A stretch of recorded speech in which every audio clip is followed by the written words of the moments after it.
So as we think about retention, as we think about engagement, just to kind of slide into this next slide, employees respond positively when leadership engages with their ideas. When leadership is present in the lab and providing positive feedback to employees, engagement and morale are also increased.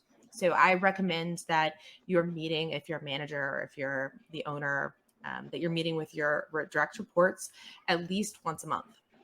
If you're not doing that, start adding that to your calendar. It's super, super important that you're meeting with them.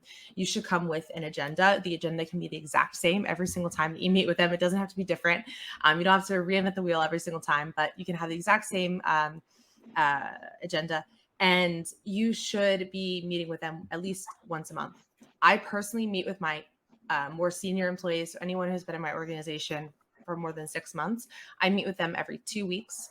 And the people who are new to my organization, so have been here for less than 6 months, I meet with once a week. And the reason being that we work in a very fast-paced environment. I want to give feedback very quickly. I like giving immediate feedback to my employees. And so I want to be able to kind of share that feedback with them. It's a great time. I run a large organization. I don't always speak to them every day because of that. And we're also all remote.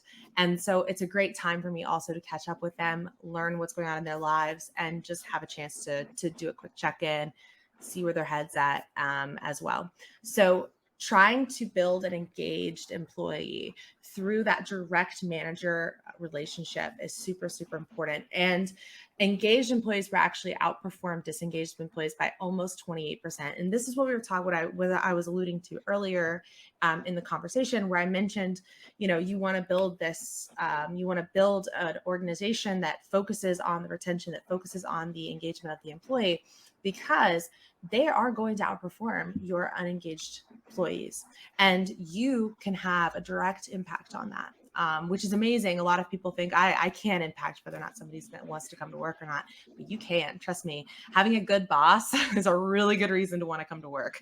I've had good bosses, I've had bad bosses, and both of them it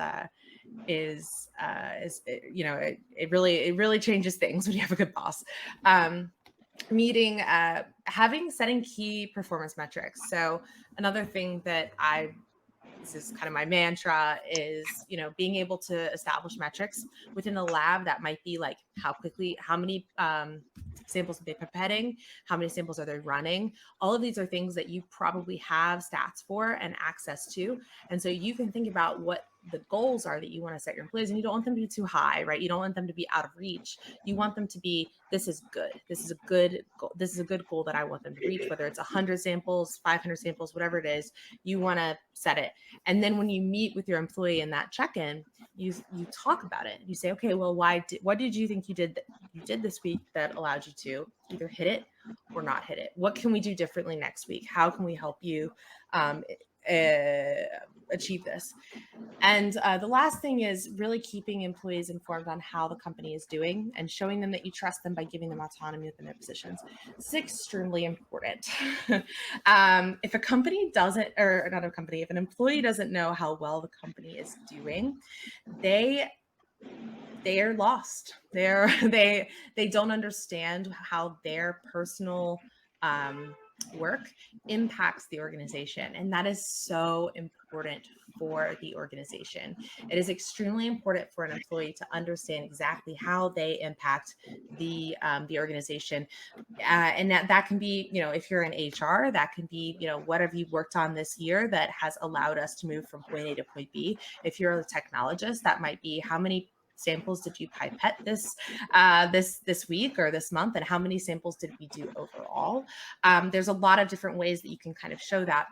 I recommend that you do quarterly meetups with all of your team so that you can deliver those results to them and kind of show, and you can cater it to them, right? Like, you don't have to show them your revenue figures or anything along those lines. If that's something that you want to show, but you can show other figures that kind of show them what their impact is on the day-to-day.